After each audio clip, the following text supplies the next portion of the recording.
오늘은 추수감사 예배입니다. 우리의 예배를 받으시고 우리의 삶을 인도하시고 영원한 소망을 주신 하나님께 감사의 예배를 드립니다. 우리 한번 사진을 좀 한번 보여주시겠어요? 데보라 노빌이라는 저널리스트 기자이기도 하죠. 이 데보라 노빌이라는 여성이 감사의 힘이라는 책을 썼습니다.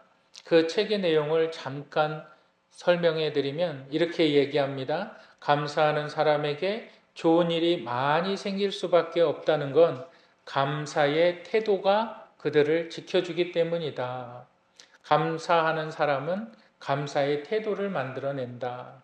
감사의 태도는 상대방에게 계속 선물을 주는 것이기 때문에 사람들과의 관계를 굉장히 강화시켜 나아간다. 그리고 저는 이 세 번째가 너무 좋더라고요. 감사의 힘이 우리 생활에서 가장 유용한 측면은 잘못된 판단을 비켜갈 수 있게 한다. 감사하는 사람이 실수를 하지 않는다 이거예요.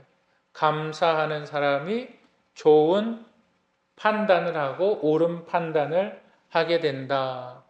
이 사람은 저널리스트였고 아나운서입니다. 수없이 많은 사람들의 이야기를 들으면서 그 공통점을 발견해서 이러한 책을 썼습니다. 근데 이제 책 안 보여주셔도 됩니다. 여러분, 감사는 엄청난 힘이 있습니다. 여러분, 그런데 오늘 우리가 읽은 본문은 이거와는 비교할 수 없을 정도로 감사의 힘, 감사의 능력에 대해서 이야기해주고 있습니다. 그래서 오늘 저와 여러분들이 함께 나눌 말씀의 제목 우리 한번 따라 하시겠습니다. 하나님께 감사. 네, 하나님께 감사. 하나님께 감사해서 기억해야 하는 첫 번째가 있는데 나를 존귀하게 여기셨다. 우리 한번 따라 하시겠습니다. 나를 존귀하게 여기셨다. 우리가 하나님 앞에 정말 감사해야 되는 이유는 하나님께서 나를 존귀하게 여기셨다. 존귀라는 말을 성경은 영광, 또 영예, 거룩이라는 말하고 같이 사용을 하는데 존귀라는 말 뜻은 하나님께서 세상에 수없이 많은 사람들 가운데에서 나를 택하셨다. 나만 택하셨다. 나를 택하셨다. 여러분, 수없이 많은 사람들 중에서 나를 택해서 하나님께서 높은 위치에 두셨다. 이것을 존귀라는 말의 뜻입니다. 세상에 수없이 많은 사람들 중에서 하나님께서 나를 택하셨다. 여러분, 다윗의 고백을 우리 한번 듣겠습니다. 17절, 우리 본문 17절을 한번 읽겠습니다. 하나님이여 주께서 이것을 오히려 작게 여기시고 또 종의 집에 대하여 먼 장래까지 말씀하셨사오니 여호와 하나님이여 나를 존귀한 자들같이 여기셨나이다. 다윗의 고백이 이거예요. 하나님께서 나를 존귀한 자로 여기셨나이다. 이렇게 고백하고 있어요. 여러분, 역대상 17장은 다윗의 감사 기도의 내용이에요. 그래서 17장 전체를 보면 모든 내용이 하나님께 대한 감사를 기록하고 있어요. 그런데 무엇이 하나님께 그렇게 감사하냐? 그러니까 다윗이 이야기합니다. 여호와 하나님께서 나를 존귀한 자로 여기셨나이다. 여러분, 다윗은 어떠한 사람이었을까요? 우리가 다 알다시피 다윗은 양치는 목동이었습니다. 이새의 7번째 아들이었죠. 다윗은 특출한 잘난 것도 없어요. 그런데 이 목동을 하나님께서 하나님의 사람으로 택하십니다. 그리고 나서 그 인생 가운데 하나님이 하나님 되심을 보여주시는 거예요. 때로는 다윗에게 곰도 이기게 하시고 때로는 다윗에게 여러 가지 시련을 주십니다. 때로는 다윗에게 용기를 주셔서 우리가 잘 아는 것과 같이 골리앗을 이기게도 하십니다. 때로는 다윗에게 엄청난 시련을 주십니다. 엄청난 시련을 주셔서 이 다윗이 하나님께 피하지 않으면 생명의 위협을 느낄 수밖에 없는, 하나님을 찾지 않으면 생명의 위협을 느낄 수밖에 없는 그러한 고난의 시간도 다윗에게 주십니다. 다윗은 어떠한 인생을 살았을까요? 다윗은 너무나 하나님을 잘 섬겨서 그는 하나님께 영광을 돌리는, 감사하는 그러한 인생을 살았을까요? 아닙니다.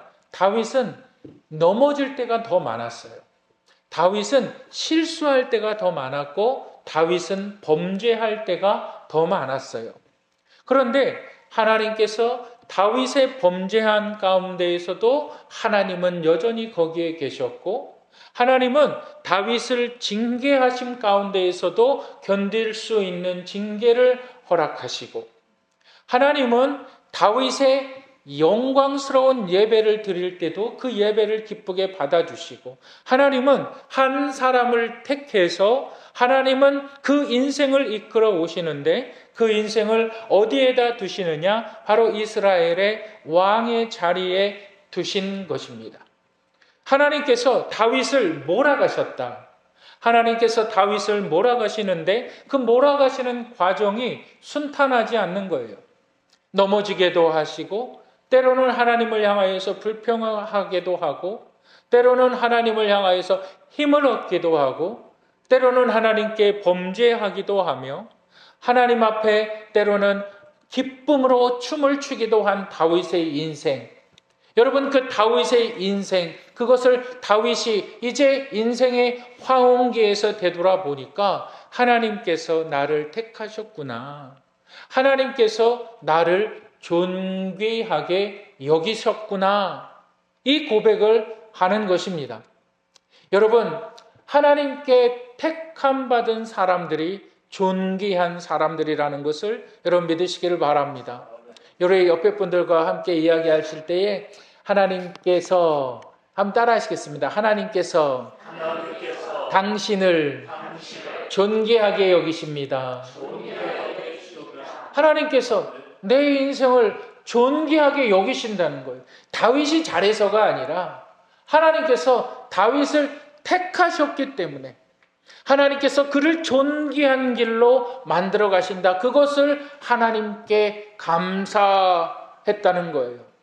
여러분, 한번 우리의 인생을 생각해 보시길 바랍니다. 여러분들의 인생을 한번 생각해 보시길 바랍니다. 여러분들 왜 이 자리에 나와서 하나님을 예배하십니까? 여러분들은 왜 하나님을 알고 하나님을 예배합니까? 세상에는 하나님을 모르는 자들이 더 많이 있습니다. 더 가까이 말씀을 들어볼까요? 여러분들의 가족 중에서도 하나님을 알지 못하고 살아가는 사람들이 있습니다.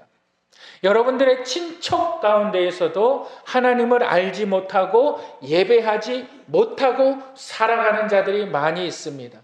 존귀한 자와 존귀하지 않은 자의 구별은, 존귀한 자는 하나님을 아는 자들이고 하나님을 예배하는 자들이에요. 그런데 이것이 나의 노력이 아니라는 거예요. 하나님께서 나를 택해 주셨다. 하나님께서 나에게 하나님이 어떤 분인가를 알게 해 주셨다. 하나님을 예배하게 해 주셨다. 그런데 이 존귀함을 누구나 누리는 것이 아니라는 거예요. 이 존귀함을 내 가정에도, 내 자녀들에게도, 내 부모에도 똑같이 주지 않았다는 거예요. 똑같이 존귀한 자로 만들지 않았다는 거예요. 나는 하나님을 예배하는데, 나는 하나님을 아는데 이 사람은 하나님을 모른다는 거예요.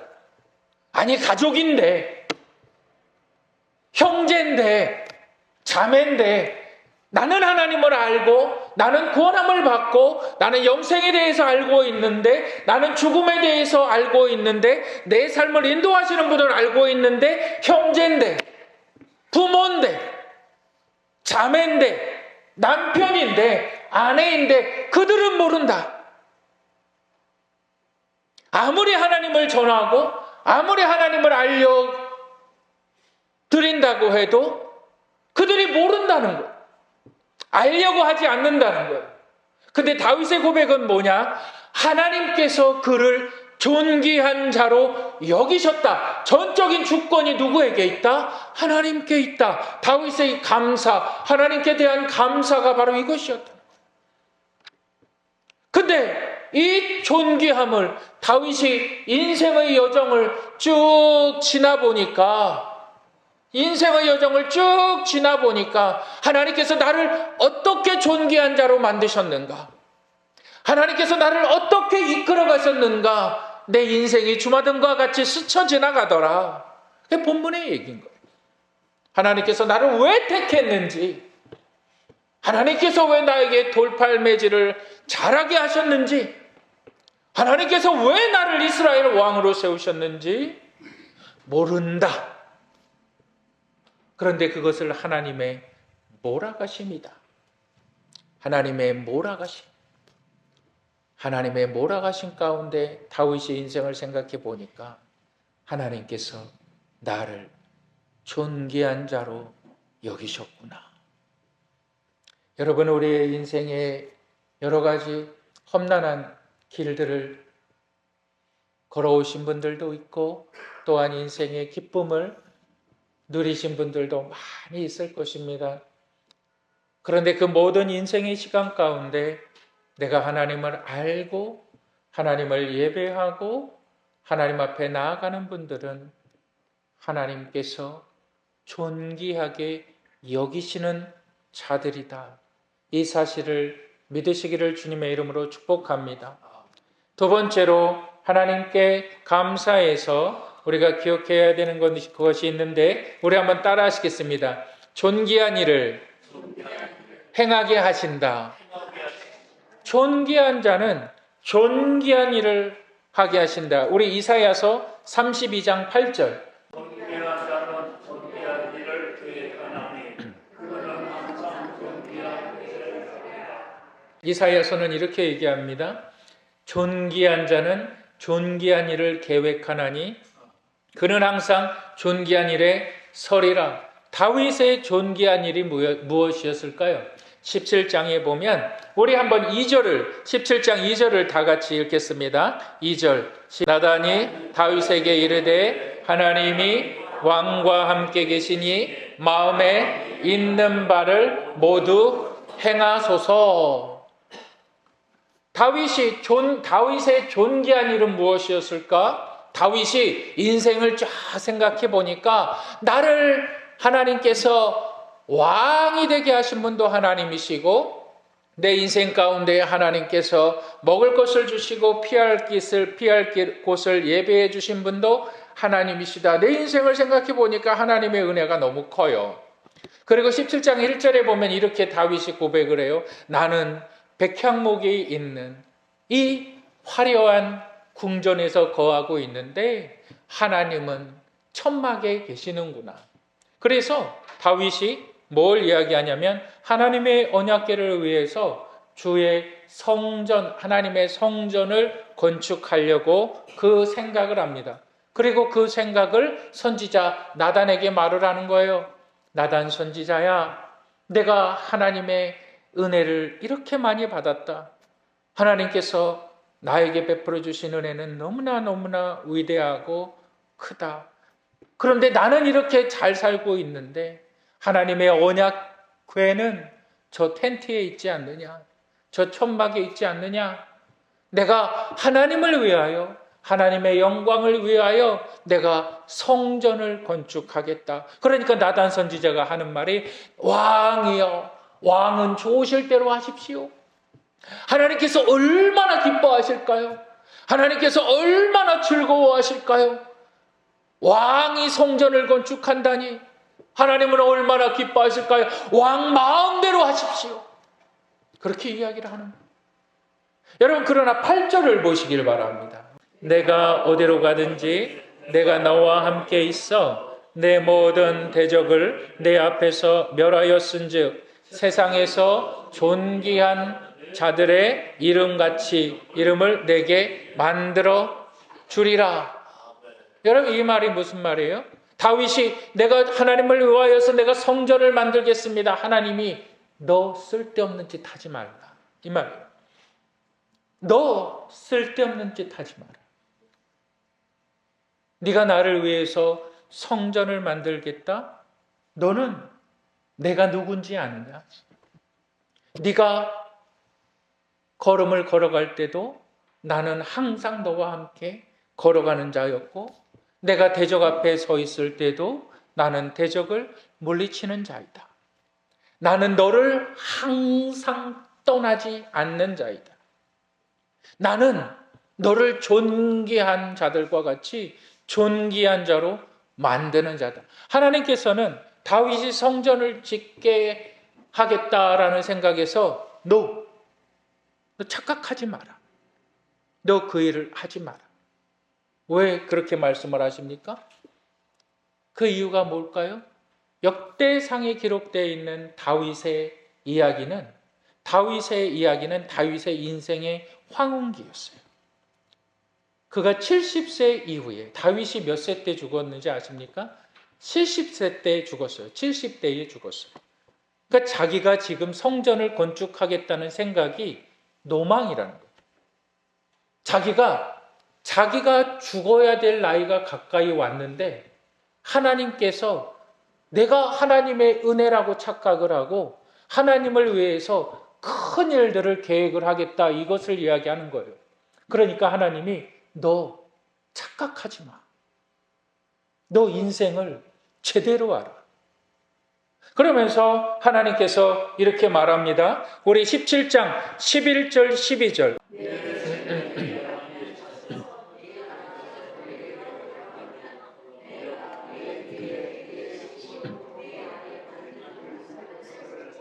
그 나라를 견고하게 하리니 그는 나를 위하여 집을 건축할 것이요 나는 왕위를 영원히 견고하게 하리라. 그러면서 하나님께서 하시는 말씀이 이거예요. 뭐라고 말씀하시냐면 너는 나를 위하여 성전을 건축하지 말아라. 그리고 네가 성전을 건축할 때에는 내 아들 솔로몬을 통해서 성전이 건축될 것이다. 그때 다윗의 시대에 예수님 오기 전 450년 전에 성전을 건축한다는 기간이 얼마나 걸렸을까요? 20년 이상 걸립니다. 그런데 다윗이 죽을 날이 가까워진 사람이 지금 20년 동안의 그 일을 하겠다는 거예요. 그러니까 노망이 난 거예요. 자기 인생을 보지 못하는 거죠. 여러분, 이것을 참 중요하게 여러분 바라보시길 바랍니다. 그러면서 하나님께서 큰 비밀을 깨닫게 해주세요. 내가 나의 영원한 집을 내 아들을 통해서 세울 것인데 그의 아들은 누구죠? 솔로몬이거든요. 그런데 그의 아들이 세우는 영원한 하나님, 그의 아들은 영원한 집을 세울 수가 없어요. 솔로몬이 이제 하나님의 성전을 지었지요. 그런데 그 성전은 이미 다 없어져 버렸어요. 없어져 버리고 파괴되어 버렸단 말이죠. 그런데 하나님께서 약속하시는 것이 이것입니다. 내가 영원한 성전을 세우겠다. 그러니까 솔로몬 성전이 정확하게 얘기하는 것이 뭐냐면 예수 그리스도의 오심이에요. 예수 그리스도의 오심. 여러분, 성경에 몇 가지 사건들이 나오는데 그 사건들, 예를 들어서 하나님께서 아브라함을 택하셔서 아브라함에게 뭘 이야기하십니까? 내 아들 이삭을 나를 위해서 번제로 드리라 그러죠. 그러니까 아브라함이 이삭을 데리고 모리아 산으로 가죠. 모리아의 산, 모리아 산의 한 곳에서 그 아들 이삭을 드리죠. 그 모리아 산이 어딜까요? 예루살렘입니다. 여러분, 솔로몬이 성전을 세운 곳이 어딜까요? 예루살렘이에요. 여러분, 지금도 이스라엘의 수도가 어딜까요? 예루살렘이죠. 여러분, 골고다 십자가를 우리가 다 이야기하고 말하는데 그 골고다 십자가가 세워진 곳이 어딜까요? 예루살렘입니다. 우리 주님께서 승천하신 장소가 어딜까요? 예루살렘이에요. 우리 주님 다시 오시는 장소가 어딜까요? 한국일까요? 예루살렘입니다. 그래서 이제 예수 그리스도께서 이 땅에 오셔서 예수 그리스도께서 죄인들을 위하여 그의 모든 생명을 다 내어주시고 죽으셨어요. 그리고 예수 그리스도께서 부활하셔서 승천하시고 다시 오심을 약속하셨습니다. 그래서 초대교회 사도행전서부터 시작되어지는 것은 예수 그리스도의 부활하심으로 말미암아 영원한 교회가 세워지는 거예요. 그 영원한 교회는 건물이 아니에요. 그 영원한 교회는 예수 그리스도를 믿는 신앙이에요. 예수 그리스도를 믿는 믿음의 고백이에요. 우리 주님께서 이 명확한 사실을 베드로에게 이렇게 얘기합니다. 너는 베드로라. 내가 내 이름 위에 내 반석을 세우리니 음부의 권세가 틈타지 못하더라. 너는 내가 너에게 천국의 열쇠를 주노니 이 천국의 열쇠, 이 반석이신 예수 그리스도를 통하여 들어갈 수 있는 천국의 열쇠를 누구에게 주신다? 베드로에게 준다는 말이 아니에요. 교회에게 주신다는 거예요. 교회에게 주신다는 거예요. 그래서 교회 안에 와서 예배드리고 하나님을 모르는 사람이 하나님을 알고 의심하다가 하나님을 믿기로 결정되는 그 사람들이 교회인 거예요. 그 교회를 하나님께서 영원히 세우신다라는 거예요. 그래서 우리 한번 19절을 읽어보실까요? 17장 19절. 이것을 깨달은 다윗이 하나님을 향하여서 이렇게 이야기합니다. 우리 19절 다 같이 읽어보시겠습니다. 여호와여, 주께서 주의 종을 위하여 주의 뜻대로 이 모든 큰 일을 행하사 이 모든 큰 일을 알게 하셨나이다. 이 모든 큰 일을 알게 하셨나이다. 그러면 다윗에게 있어서 존귀한 일은 무엇이었을까요? 그의 인생을 아는 것이었어요. 내가 나이가 70이 들었는데 내가 주를 위하여 성전을 건축하겠다. 너 노망 들었다. 너 착각하지 마라. 네가 지금 나이가 몇인데 무슨 일을 하려고 그러느냐? 네가 지금 나이가 몇인데 무슨 일을 하려고 그러느냐? 노망난 거예요, 다윗이. 근데 이 비밀을 깨닫고 나서 다윗이 이야기하는 것이 뭡니까? 그가 나이 많아 늙도록 부하고 존귀를 누리다가 죽음에 그의 아들 솔로몬이 대신하여 왕이 되니라. 늙도록 존귀하고 부하고, 늙도록 존귀하고 부하고. 여러분, 이 말이 무슨 말인지 아십니까? 죽을 때까지 물질이 마르지 아니했다 이 말이에요. 죽을 때까지 부했다라는 거예요. 죽을 때까지 그 주위에 사람이 들러붙었다는 거예요. 다윗의 죽음을 알잖아요. 우리가 다윗의 죽음을 다 알아요. 그를 위하여 수많은 사람들이 그를 공양했어요. 수많은 사람들이 그를 떠받들었어요. 그가 어떠한 사람이었기에 그의 나이에서는, 그의 인생의 후반에서는 모든 것을 베푸는 자였어요. 모든 것을 내어놓는 자였어요. 우리가 나이 들수록 뭐 한다 그래요? 나이 들수록 뭔 닫고 뭐는 열으라 그래요?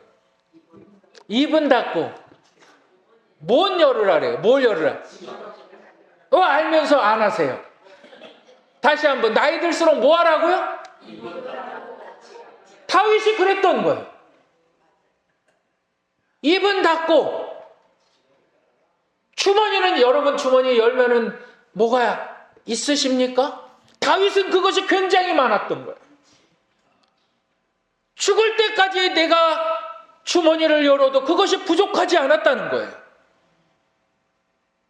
여러분, 그리고 나서 이 모든 사실을 깨달은 다윗이 본문 17장 27절에 한마디로 17장을 종결하는 결론을 맺습니다. 우리 한번 다 같이 읽겠습니다. 17장 27절. 제 주께서 종의 왕조의 복을 주사 주 앞에 영원히 두시기를 기뻐하시나이다. 여호와여, 주께서 복을 주셨사오니.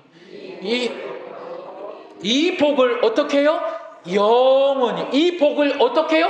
영원히. 내가 예수 그리스도를 믿음으로 말미암아 이 복을 영원히. 다윗이 깨달은 거, 존귀한 자가 존귀한 일을 행하나니, 그것은 내가 성전을 위대하게 세워서 내가 세상 가운데 자랑하고 세상 가운데 내 이름을 높이는 것이 아니라, 내가 존귀한 일을 깨달았다는 것은 하나님께서 나와 늘 함께 하셨다는 것을 내가 깨달았다는 거예요. 하나님께서 저 노망난, 저 미친 사울로부터 도망칠 때도 하나님께서 나의 길을 예비해 주신 것을 내가 깨달았다는 거예요. 그런데 내가 범죄할 때에도, 내가 죄를 저지를 때에도 하나님께서 나와 함께 하신다는 것을 내가 깨달았다는 거예요. 존귀한 일이 뭐냐면, 내가 어떠한 형편이든지 내가 하나님과 함께 있음을 깨닫는 일이에요. 그것을 우리는 예배라고 말을 하는 거예요. 그 존귀한 일을 깨달은 다윗, 그것을 다윗은 하나님을 향하여 감사라는 말로 결론을 맺습니다. 여러분, 우리의 인생이 존귀한 인생인 줄 믿으시길 바랍니다. 왜 그렇습니까? 나를 하나님께서 택하셨기 때문에. 나를 하나님이 알게 하셨어요. 나만 알게 하셨어요. 내 가족 중에서도 말을 해도 안 들어요. 나는 이게 핍박인 줄 알았어요. 나는 이게 고난인 줄 알았어요. 내가 하나님을 믿는 것이 잘못된 것인 줄 알았어요. 그런데 그것이 하나님이 나를 존귀하게 여기신 거였어요. 뿐만 아니라 하나님이 나에게 존귀한 일을 깨닫게 해주신 거예요. 그것은 내가 하나님과 동행하는 일이야. 그 하나님은 나를 떠난 적이 없어요. 그 하나님이 영원까지 나를 인도하신다. 그래서 다윗이 결론을 내리는 것은 이거예요. 이 복을 영원히 누리게 하옵소서. 이 영원한 복을 누리시는 분들이 되시기를 주님의 이름으로 축복합니다. 우리 기도하겠습니다.